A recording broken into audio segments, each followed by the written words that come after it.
BA same 3 સ્વાસ્થ્યનું મનોવિજ્ઞાન એમાં આપણે પહેલા પ્રકરણની અંદર જે ત્રીજો પ્રશ્ન હતો એ ત્રીજા પ્રશ્નની અંદર જે બીજો મુદ્દો હતો ટેકનોલોજી અને સંશોધનમાં પ્રગતિ, એમાં આપણે આગળ એની સમજૂતી જોઈએ છીએ, એના વિશે ચર્ચા વિચારણા કરીએ. એ પહેલાં જોઈ લઈએ કે 2020 સુધીમાં આખા વિશ્વની અંદર મૃત્યુના કારણો કયા હતા.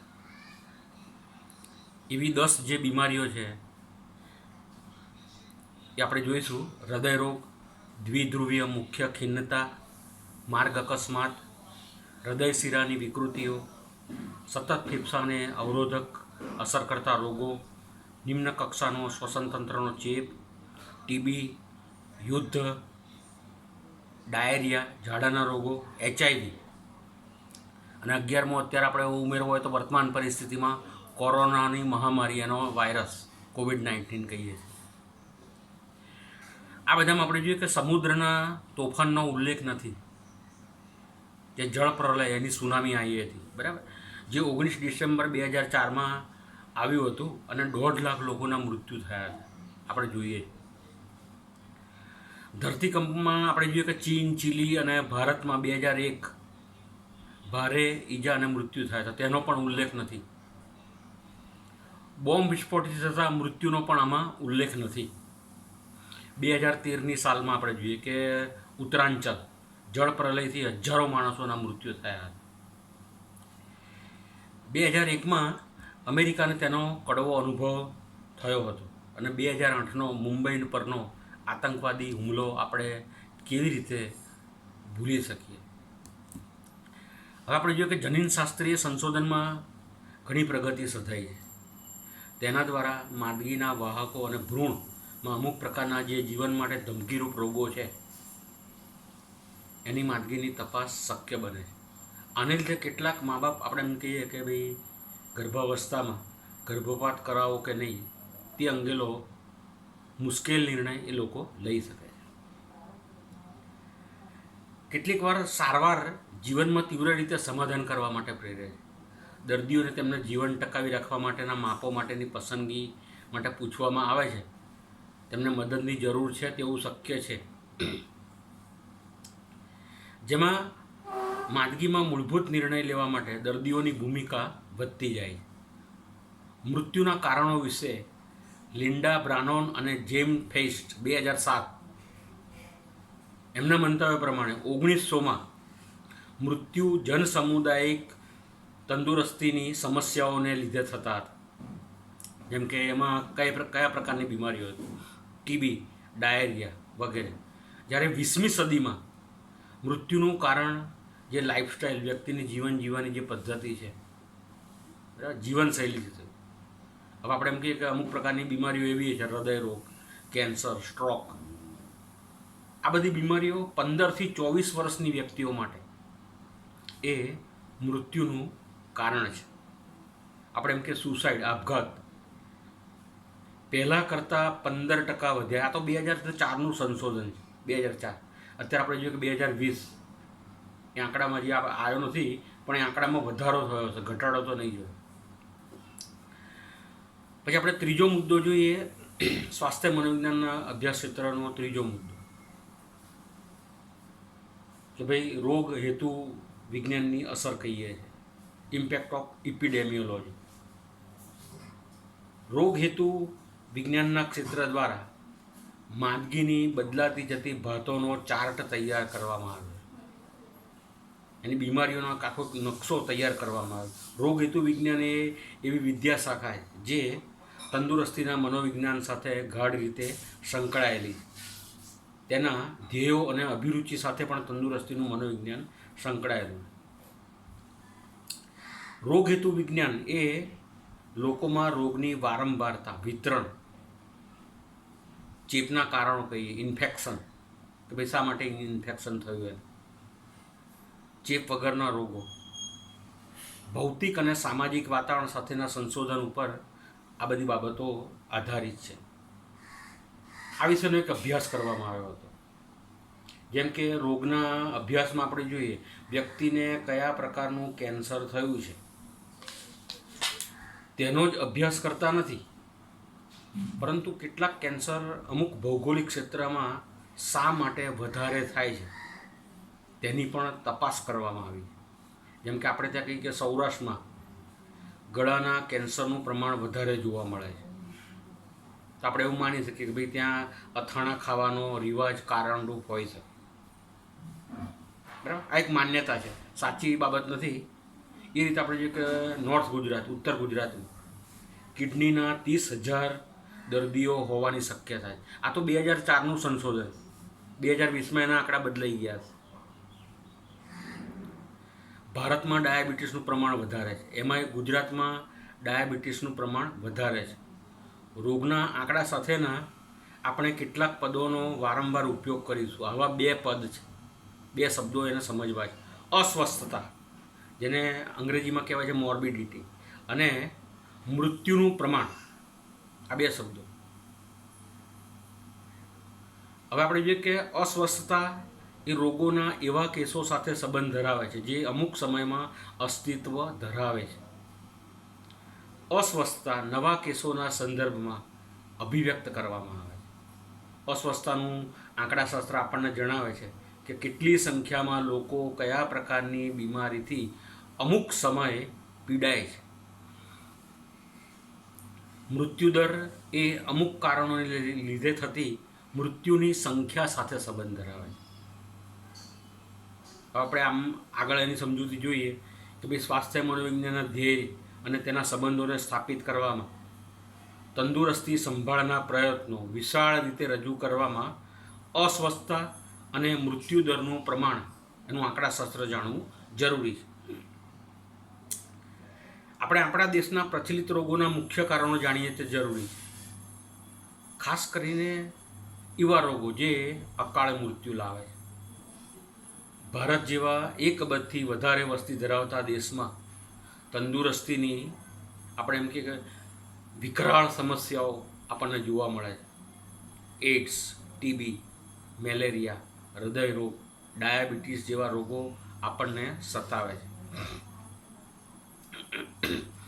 રોગના ઉદ્ભવ અને તેને કેવી રીતે અટકાવવો તે વિષયની જાણકારીથી આવા રોગને ઉદ્ભવતો જ આપણે એની ઈલાજ અને એનો સારવાર કરી શકીએ. આપણે જાણીએ છીએ કે ભાઈ 2 વ્હીલર કહીએ છીએ, દ્વિચક્રીય વાહનોના અકસ્માતો, એમાં બાળકો, યુવાનો અને કેટલીક વાર વૃદ્ધોના પણ એમાં મૃત્યુ થાય છે. અસ્વસ્થતા એ ખૂબ અગત્યની છે. લોકોના મૃત્યુના અસરકારક કારણોનો ઉપયોગ શું છે? આપણને એમ થાય કે જે લોકો બીમાર રહે છે અને મૃત્યુ પામે નહીં, તો લોકોમાં મૃત્યુને અસર કરતા જાણીને આપણે શું કરીશું? આ એક પ્રશ્ન ઉદ્ભવ. એટલે સ્વાસ્થ્ય મનોવિજ્ઞાન એ જૈવીય ફલશ્રુતિ સાથે સંકળાયેલું નથી, પરંતુ સ્વાસ્થ્ય સંબંધી જીવનની ગુણવત્તા અને લાક્ષણિક ફરિયાદો સાથે સંકળાયેલું. કેટલાક લોકો એવી દલીલ કરી કે ભાઈ મૃત્યુનું પ્રમાણ અને બીજા જૈવીય દર્શકો કરતાં દરમિયાનગીરીઓ માટે વધારે અગત્યના ધ્યેયો હોવા જોઈએ. પરિણામ સ્વરૂપે સ્વાસ્થ્ય મનોવૈજ્ઞાનિકો દીર્ઘકાલીન માંદગી ધરાવતા વ્યક્તિઓના જીવનની ગુણવત્તા સુધારવાના, ક્વોલિટી ઓફ લાઈફ કહીએ છીએ, એની સાથે સંકળાયેલા છે. આને લીધે વ્યક્તિઓ પોતાની બાકીની જે જીવન છે, પીડા, નબળાઈ અને જીવનશૈલીના સમાધાનથી મુક્ત બનીને જીવી શકે છે. હવે આપણે જોઈએ કે ચોથો મુદ્દો છે સ્વાસ્થ્યની વિસ્તૃત સંભાળ સેવા, એક્સપેન્ડેડ હેલ્થ કેર સર્વિસ કહીએ છીએ. આમાં આપણે જોઈશું કે બીજો એક ઘટકોનો જે સમૂહ છે સ્વાસ્થ્ય મનોવિજ્ઞાનમાં ઉદ્ભવ અને એના વિકાસમાં ફાળો આપ્યો છે.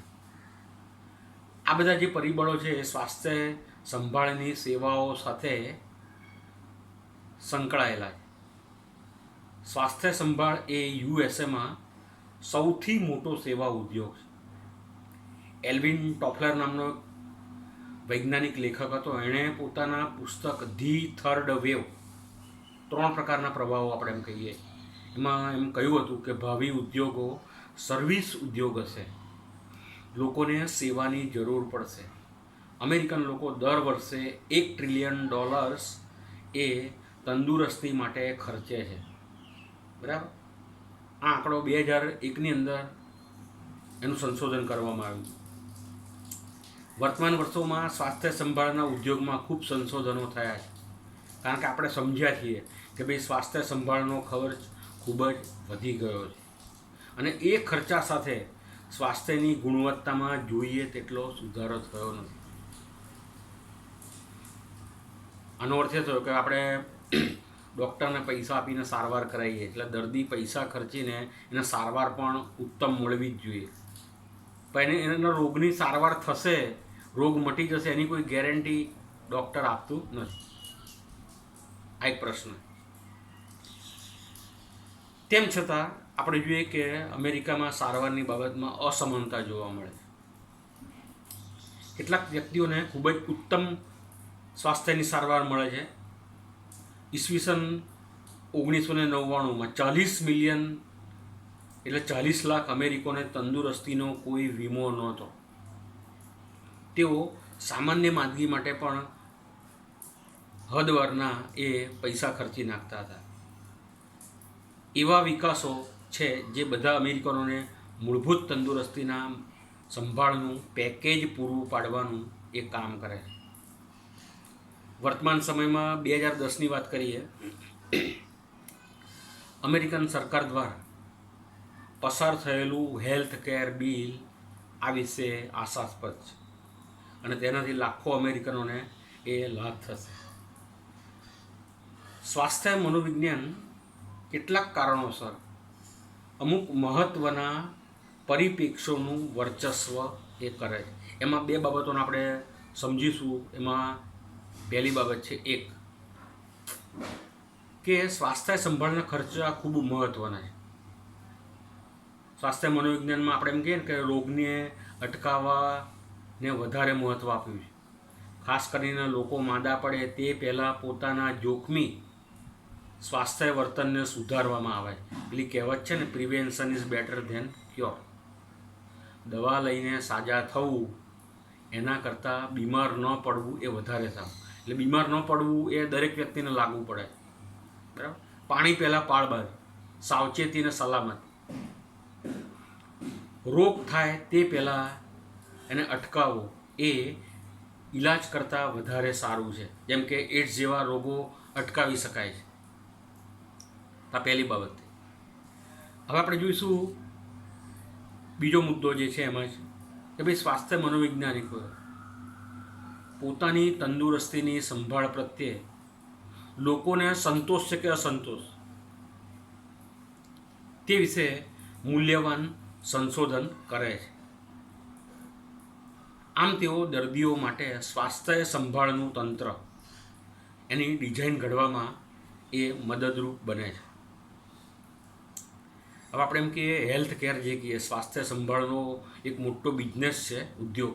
એ લાખો વ્યક્તિઓને, અનેક વ્યક્તિઓને જુદા જુદા કાર્યોમાં ઉપયોગી બની શકે. લગભગ દરેક વ્યક્તિ સેવા મેળવનાર તરીકે સ્વાસ્થ્ય સંભાળના તંત્ર સાથે કોઈને કોઈ રીતે જોડાયેલી હોય. આ બધા કારણોને લીધે તંદુરસ્તી એ લોકો પર થતી મૂલ્યવાન સામાજિક અને મનોવૈજ્ઞાનિક અસર છે. આ અસરને સ્વાસ્થ્ય મનોવૈજ્ઞાનિકો એ ધ્યાનમાં લે છે. આપણે જોઈએ સ્વાસ્થ્ય મનોવિજ્ઞાનના ક્ષેત્રનો 5મો મુદ્દા ઉપર જઈએ છીએ, એના વિશે સમજૂતી મેળવીશું. તબીબી સ્વીકૃતિમાં વધારો કરો, ઇન્ક્રીઝડ મેડિકલ એસેપ્ટન્સ કહીએ છીએ કે ભાઈ સ્વાસ્થ્ય મનોવિજ્ઞાનના વિકાસ માટેનું બીજું એક કારણ તબીબી સમાજમાં સ્વાસ્થ્યના મનોવૈજ્ઞાનિકોની વધતી જતી સ્વીકૃતિ છે. સ્વાસ્થ્ય મનોવૈજ્ઞાનિકોએ સ્વાસ્થ્યના સેટિંગમાં ઘણા વર્ષોથી એ લોકો કાર્ય કરતા હોય, તેમ છતાં તેમનું વધેલું મૂલ્ય ડૉક્ટરો, બીજા સ્વાસ્થ્ય સંભાળના ધંધાદારીઓ દ્વારા સ્વીકૃતિ પામે છે. હવે આપણે જોઈએ કે એક સમયે સ્વાસ્થ્ય મનોવૈજ્ઞાનિકોની કામગીરી શું હતી કે ભાઈ કસોટીઓ આપવી, બરાબર, તેમનું અર્થઘટન કરવું, તે પૂરતી જ મર્યાદિત હતી. ખાસ કરીને મનોવિકૃત હોય તેવા લોકોને કસોટીનો ઉપયોગ અને તેનું અર્થઘટન કરવામાં આવતું હતું. જેમ કે મનોચિકિત્સકો છે, બરાબર, એમડી અને ડીપીએમની ડિગ્રી મેળવેલી હોય એને આપણે સાયકિયાટ્રિસ્ટ મનોચિકિત્સકો કહીએ, મનોવૈજ્ઞાનિકો કહીએ, ચિકિત્સા મનોવૈજ્ઞાનિકો. એ લોકો મોટે ભાગે સમસ્યારૂપ દર્દીઓને એમની તપાસે છે, એમની સમસ્યાઓને સાંભળે છે, એમની ફરિયાદોને, અને સારવાર માટેના યોગ્ય સલાહ સૂચનો એ કરતા હોય. વર્તમાન સમયમાં સ્વાસ્થ્ય સંભાળ કરતાં સમજી ગયા છે કે મનોવૈજ્ઞાનિક અને સામાજિક ઘટકો પણ એ તંદુરસ્તી અને માંદગીમાં મહત્ત્વની ભૂમિકા ભજવે છે. આમાં આપણે એમ કહીએ કે માત્ર બાયોલોજિકલ ફેક્ટર્સ જ નહીં, જૈવીય ઘટકો નહીં, પરંતુ સામાજિક અને મનોવૈજ્ઞાનિક ઘટકો પણ એની સાથે એ સંકળાયેલા. હવે સ્વાસ્થ્ય મનોવિજ્ઞાનના ક્ષેત્રનો આપણે જોઈએ છે છઠ્ઠો મુદ્દો, તંદુરસ્તી પ્રત્યે નિર્દેશિત ફાળો કહીએ, ડેમોન્સ્ટ્રેટેડ કન્ટ્રીબ્યુશન ટુ હેલ્થ. તંદુરસ્તી પ્રત્યે નિર્દેશિત ફાળો, આ મુદ્દામાં આપણે સમજીએ. સ્વાસ્થ્ય મનોવૈજ્ઞાનિકોએ પહેલાંથી જ નિર્દેશિત કર્યું છે કે સ્વાસ્થ્ય પ્રત્યે તેનો મૂલ્યવાન ફાળો છે. એમાં આપણે કેટલાક દ્રષ્ટાંત અને ઉદાહરણ જોઈએ કે સ્વાસ્થ્ય મનોવૈજ્ઞાનિકોએ સ્વાસ્થ્યની વિવિધતા ધરાવતી સમસ્યાઓ એના ઉકેલ માટે કેટલીક ટૂંકા ગાળાની દરમિયાનગીરીઓ એ વિકસિત કરી છે, જેમાં પીડાનું સંચાલન કરવું, જેને કહેવાય પેઇન મેનેજમેન્ટ કહીએ, તંદુરસ્તીની ખરાબ ટેવો સુધારવી, રોગો સાથે સંકળાયેલી આડઅસરોનું વ્યવસ્થાપન કરવું વગેરે બાબતો મહત્ત્વની છે. આ શીખવા માટે થોડાક કલાકોની જરૂર પડે, પરંતુ તેનાથી જીવનના અમૂલ્ય વર્ષો એ બચી જાય. આવી દરમિયાનગીરીઓ કઈ છે આપણે જોઈશું કે ભાઈ ધૂમ્રપાન અટકાવવું, બરાબર, કેફી દ્રવ્યોનું વ્યસન છે એને અટકાવવું, દારૂ પીવાનું અટકાવવું, ખોરાકમાં ફેરફાર કરવો, જે રોગોના ઘટાડામાં ફાળો આપ્યો છે. ખાસ કરીને હૃદય ધમનીના રોગોમાં આપણે એમ કહીએ છીએ, બરાબર, 1992 મેકગિન્નીસ અને અન્ય લોકોએ આના વિશે સંશોધન કરી અને એનો ફાળો આપ્યો હતો. બીજું એક ઉદાહરણ લઈએ કે કેટલાક મનોવૈજ્ઞાનિકોએ વર્ષો પહેલાં આના વિશે શિક્ષણ મેળવ્યું છે. દર્દીઓને સંપૂર્ણ દુઃખદાયક તબીબી પદ્ધતિઓ કહીએ એ વિશે જાણ કરવી કે ભાઈ કોઈને આપણે એમ કહીએ ને બાયપાસ સર્જરીનું ઓપરેશન કરાવવાનું, હૃદયનું શસ્ત્રક્રિયા, તો એની સારવારની પદ્ધતિઓ અને એના વિશે જો દર્દીને પહેલેથી માર્ગદર્શન આપવામાં આવે તો એના સામાજિક સમાયોજનમાં આપણે સુધારો કરી શકીએ. જેમ કે હૃદય રોગના દર્દીને બાયપાસ ઓપરેશન વિશે માહિતી આપણે આપીએ તો એનો ભય, માનસિક ભય દૂર થઈ જાય. આ અભ્યાસના પરિણામ સ્વરૂપ કેટલીક હોસ્પિટલ અને બીજા સારવારના જે કેન્દ્રો છે દર્દીઓને આવી પ્રક્રિયાઓ માટે તૈયાર કરે છે. આ ઉપરાંત વ્યક્તિની જીવન અપેક્ષા વધી. 1900માં આપણે વાત કરીએ કે અમેરિકામાં જીવન અપેક્ષા, આયુષ્ય મર્યાદા એ 47.3 વર્ષ હતી અને આજે છે 77 વર્ષ છે. અમેરિકાની વાત કરીએ, આ સંશોધન 2005માં થયેલું. ભારતમાં 64 વર્ષથી વધારે જીવન અપેક્ષા એ વધી છે. હવે સ્વાસ્થ્ય મનોવિજ્ઞાનના અભ્યાસ ક્ષેત્રનો આપણે 7મા મુદ્દા ઉપર જઈએ છીએ, પદ્ધતિ શાસ્ત્રીય પ્રદાન, મેથોડોલોજીકલ કોન્ટ્રીબ્યુશનથી, જે પદ્ધતિશાસ્ત્રનો ફાળો. આપણે જોઈએ કે દરેક વિજ્ઞાનમાં કેટલીક પદ્ધતિઓનો ઉપયોગ કરવામાં આવે. સ્વાસ્થ્ય મનોવૈજ્ઞાનિકો સ્વાસ્થ્ય અને માંદગી પ્રત્યે અગત્યના પદ્ધતિશાસ્ત્રને લગતા મૂલ્યવાન ફાળો આપે. આ મુદ્દાઓ આપણે જોઈએ કે તબીબી સેટિંગમાં આપણને જોવા મળે છે. કેટલાક ડૉક્ટરો અને નર્સ કેટલુંક પદ્ધતિસર અને આંકડાશાસ્ત્રીય શિક્ષણ મેળવે છે. તેમ છતાં તેમની તાલીમ આ મુદ્દા પર સંશોધન કરવા માટે અપૂરતી. સ્વાસ્થ્ય મનોવૈજ્ઞાનિક એ સંશોધનની ટીમનો એક મૂલ્યવાન સભ્ય હોઈ શકે, જે મનોવિજ્ઞાનની તાલીમ માટે પદ્ધતિશાસ્ત્ર અને આંકડાશાસ્ત્ર એની પદ્ધતિઓનો એમાં ઉપયોગ કરવામાં આવે. આપણે જોઈશું કે દરેક વિજ્ઞાનમાં પ્રયોગ પદ્ધતિનો ઉપયોગ કરવામાં આવે છે. પ્રયોગ વગરના સ્વાસ્થ્ય મનોવિજ્ઞાનની આપણે કલ્પના કરી શકાય નહીં. પ્રયોગ એ વિજ્ઞાનની સર્વશ્રેષ્ઠ પદ્ધતિ. આપણે એમ કે પ્રયોગ શેના માટે કરવામાં આવે? એક્સ એ વાયનું પરિણામ છે. માત્ર પ્રયોગ દ્વારા જ આપણે કાર્યકારણ સંબંધ એની સ્થાપના કરી શકીએ. એક પ્રયોગમાં સંશોધક 2 કે તેથી વધારે પરિસ્થિતિઓ ઉત્પન્ન કરી જે એકબીજાની ચોકસાઈ અને પહેલેથી નક્કી કરેલી બાબતમાં જુદી પડે. લોકોને જુદી જુદી પરિસ્થિતિઓમાં યદૃચ્છ રીતે મૂકવામાં આવે અને તેમની વર્તનનું નિરીક્ષણ કરવામાં આવે. સ્વાસ્થ્ય સંભાળના પ્રેક્ટિશનર મનોવૈજ્ઞાનિકો જે કહીએ એ સારવારનું મૂલ્યાંકન કરવા માટે પ્રયોગ પદ્ધતિનો એ વ્યાપક રીતે એ ઉપયોગ કરતા હોય. એમાં આપણે એક દ્રષ્ટાંત લઈશું કે આપણને એમ થાય કે ભાઈ સ્વાસ્થ્ય મનોવૈજ્ઞાનિકો કયા પ્રકારના પ્રયોગો કરે. આમ તો દરેક વિજ્ઞાનની અંદર પ્રયોગ પદ્ધતિ એ વિશ્વસનીય અને વસ્તુલક્ષી પદ્ધતિ. તો સ્વાસ્થ્ય મનોવિજ્ઞાનમાં પ્લેસબો અસરના પ્રયોગો જાણીતા છે. કઈ અસર? પ્લેસબો અસર કહીએ. આ પ્રયોગની અંદર આપણે જોઈએ કે 2 જૂથ છે. 10 વ્યક્તિઓનું એક જૂથ આપણે બનાવીએ. એ લોકોને આપણે બનાવટી દવાઓ આપીએ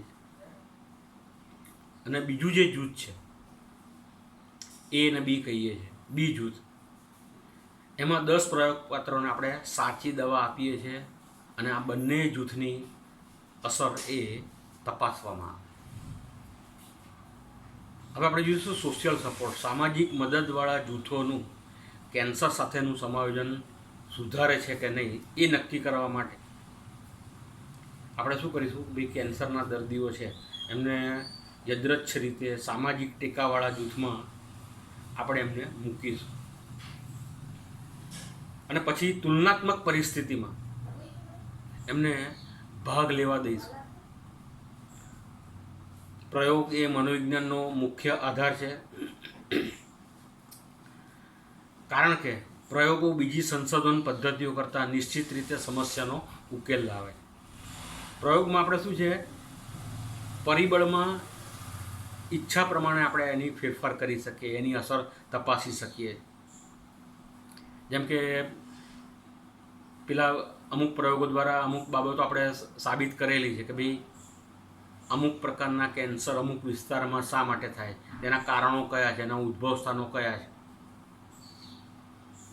હવે આપણે સ્વાસ્થ્ય મનોવિજ્ઞાનના ક્ષેત્રનો 8મો મુદ્દો છે, એને સમજીશું. સહસંબંધાત્મક અભ્યાસો, કોરિલેશન સ્ટડી કહીએ.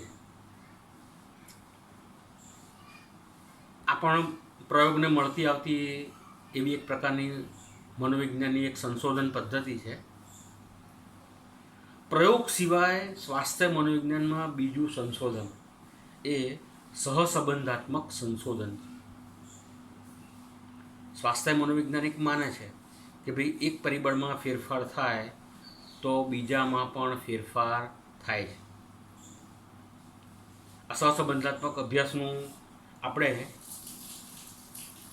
એક ઉદાહરણ લઈએ. જેમ કે તીવ્ર દુશ્મનાવટવાળા લોકોને, જેને આપણે વેરભાવના કહીએ, ગુસ્સાની લાગણી, તીવ્ર દુશ્મનાવટવાળા લોકોને હૃદય રોગનું ઊંચું જોખમ છે. સહસંબંધાત્મક અભ્યાસનો ગેરફાયદો શું છે? આનો ગેરફાયદો શું છે કે ભાઈ એનાથી કારણોની અસ્પષ્ટતાની દિશા નક્કી કરવી અશક્ય છે. આ સહસંબંધાત્મક અભ્યાસમાં એવું છે કે બે પરિબળ વચ્ચેના સંબંધની ખબર પડે છે, પરંતુ એ સંબંધ પાછળના કારણની ખબર પડતી નથી, અસ્પષ્ટ છે. કે ભાઈ હૃદય ધમનીનું જોખમવાળા લોકોને એ એમનામાં વધારે દુશ્મનાવટની લાગણી હોય છે, અથવા તો વધારે દુશ્મનાવટવાળા શા માટે બનાવે છે એ આપણને સમજાતું નથી. બીજી બાજુ સહસંબંધાત્મક અભ્યાસને પ્રયોગ કરતાં એનો વધારે લાભ. જ્યારે આપણે પ્રયોગ પદ્ધતિનો ઉપયોગ કરી શકતા નથી, બરાબર, કોઈ પરિબળમાં ફેરફાર કરી શકતા નથી, ત્યારે માટે એ રોગને એના કારણો જાણવા માટે આપણે સ્વાસ્થ્ય મનોવૈજ્ઞાનિકો એ સહસંબંધાત્મક અભ્યાસની એ પદ્ધતિનો ઉપયોગ કરે છે. હવે આપણે જોઈશું સ્વાસ્થ્ય મનોવિજ્ઞાનના ક્ષેત્રનો 9મો મુદ્દો, ભવિષ્યલક્ષી કાર્ય યોજના, પ્રોસ્પેક્ટિવ ડિઝાઇન જે કહીએ. એવી સહસંબંધાત્મક અભ્યાસોમાં સંશોધનના ભવિષ્યલક્ષી અભિગમનો ઉપયોગ કરવાથી સહસંબંધાત્મક અભ્યાસની કેટલીક સમસ્યાઓનો ઉકેલ મળે. જેમ કે ભવિષ્યલક્ષી સંશોધન એ વ્યક્તિઓનું જૂથ કેવી રીતે બદલાય છે તેનું નિરીક્ષણ આપણે કરી શકીએ. જેમ કે આપણે એમ કહીએ, તીવ્ર દુશ્મનાવટની લાગણી શરૂઆતના સમયમાં વિકસે છે, પરંતુ હૃદય રોગ માટેના બીજા કેટલાક જોખમી ઘટકો પછીથી વિકસે તો આપણે એ બાબતમાં વધારે આત્મવિશ્વાસુ બનીશું કે ભાઈ વેરભાવ દુશ્મનાવટ એ હૃદય રોગ માટે સ્વતંત્ર રીતે જોખમી ઘટક છે. આવું આપણે સાબિત કરીશું. સ્વાસ્થ્ય મનોવૈજ્ઞાનિકો ઘણા જોખમી ઘટકો જે કેટલીક તંદુરસ્તીની પરિસ્થિતિઓ સાથે સંબંધ ધરાવે છે તેને સમજવા માટે એ લોકો ભવિષ્યલક્ષી અભ્યાસો કરે છે. જેમ કે આપણે એમાં જોઈએ કે એક સમાજમાં આપણે ખોરાકમાં દરમિયાનગીરી કરીએ, ખોરાકમાં ફેરફાર કરીએ, અને બીજા સમાજમાં એ ફેરફાર ન કરીએ તો હૃદય રોગના પ્રમાણમાં સમયાંતરે ફેરફાર જોઈ શકીએ. આને આપણે શું કહીએ છીએ? પ્રયોગાત્મક ભવિષ્યલક્ષી અભ્યાસો કહેવાય. હવે જો કે અમુક પ્રકારનું ભવિષ્યલક્ષી સંશોધન એ દીર્ઘકાલીન હોય, જેને આપણે અન્વયામ શબ્દનો ઉપયોગ કરીએ. આ પ્રકારનું સંશોધન ઘણીવાર એવું હોય કે 1 વર્ષ, 2 વર્ષ, 3 વર્ષ સુધી એનું આપણે સંશોધન કરવું પડે, અને જેમાં લાંબા સમય સુધી આપણે લોકોનું નિરીક્ષણ કરી શકીએ. જેમ કે આપણે જોઈએ કે શરૂઆતમાં સ્તન કેન્સર, બ્રેસ્ટ કેન્સર જે કહીએ છીએ, સ્તન કેન્સર સાથે કેટલીક સ્ત્રીઓ સંકળાયેલી. તો યુવાન સ્ત્રીઓમાં જેમની માતાને સ્તન કેન્સર થયું હોય તેવી સ્ત્રીઓની તપાસ કરીશું તો કઈ પુત્રીઓને સ્તન કેન્સર થયું છે, બરાબર. આ એક ભવિષ્યલક્ષી એ સંશોધનની એક પ્રકારની કાર્યયોજના છે, અને સ્વાસ્થ્ય મનોવૈજ્ઞાનિક આના વિશે અત્યારે પણ વર્તમાનમાં એ સંશોધનો ચાલી રહ્યા છે. હવે સ્વાસ્થ્ય મનોવિજ્ઞાનના અભ્યાસ ક્ષેત્રનો છેલ્લો 10મો મુદ્દો, એના વિશે આપણે સમજૂતી મેળવીશું. ભૂતકાળના સંશોધનો, રિટ્રોસ્પેક્ટિવ રિસર્ચ કહીએ છીએ જેને, કે ભાઈ સંશોધકો ભૂતકાળના સંશોધનનો પણ ઉલ્લેખ કરે છે જે સમયની દ્રષ્ટિએ ભૂતકાળમાં થયેલા છે. 2 વર્ષ, 5 વર્ષ, 10 વર્ષ પહેલાં કોઈ સંશોધકોએ અમુક પ્રકારના રોગ અને એના કારણો વિશે સંશોધન કર્યું, જેમાં પરિસ્થિતિઓને ફરીથી ઉત્પન્ન કરવાનો પ્રયત્ન કરવામાં આવે, અને વર્તમાન પરિસ્થિતિમાં એ જવાબદાર છે એ બંને કારણોના તપાસની ચકાસણી કરવામાં આવે. જેમ કે આપણે જોઈએ કે ભૂતકાળના સંશોધનની પરિસ્થિતિઓ, એડ્સના વિકાસ તરફ દોરી જતા જોખમી ઘટકો કયા છે, બરાબર. શરૂઆતમાં જોયું કે ભાઈ સંશોધકો કાપોસિસ સર્કોમા આ એક કેન્સરનો પ્રકાર છે, એનું નામ છે કાપોસિસ સર્કોમા. નામે ઓળખાતા કેન્સરમાં એક વધારો થતો જુએ. ત્યારે એમણે નિરીક્ષણ કર્યું કે જે માણસને કેન્સર થયું હોય તો તેમનામાં રોગ પ્રતિકારકતાની સામાન્ય નિષ્ફળતાને લીધે મૃત્યુ પામ્યા હોય. જે દર્દીઓને એડ્સ થયો હોય તેવા લોકોનો ઇતિહાસ લેવાથી સંશોધકો એવું નક્કી કરવામાં આત્મવિશ્વાસુ બનશે કે ભાઈ આપણે જોઈએ કે કોન્ડોમનો ઉપયોગ કર્યા વગર જાતીય સુખનો અનુભવ અથવા તો અસલામત રીતે જાતીય સંબંધનો અનુભવ આ રોગના વિકાસ સાથે સંબંધિત છે. ભૂતકાળના અભ્યાસ દ્વારા સંશોધકો જાણતા હતા કે કેટલાક ઘટકો એડ્સ માટેના જોખમી ઘટકો છે. બરાબર, આપણે જોઈએ કે એડ્સ મોટે ભાગે 99% કારણો આપણે જોઈએ કે જાતીય સંબંધને કારણે જે ફેલાય અને બીજા કેટલાક અન્ય કારણો છે. આ સિવાય આપણે જુદી જુદી સંશોધનની પદ્ધતિનો જે ઉલ્લેખ કર્યો એમાં જે એવી મુખ્ય સમસ્યાઓને સંબોધે છે જેની સાથે સ્વાસ્થ્ય મનોવૈજ્ઞાનિકો સંબંધ ધરાવે છે, જે આપણે કેવી રીતે તંદુરસ્ત રહી શકીએ અને બીમાર પડીએ તો એનો સામનો કેવી રીતે કરીએ એની સમજૂતી આપવાનો પ્રયત્ન કરે છે.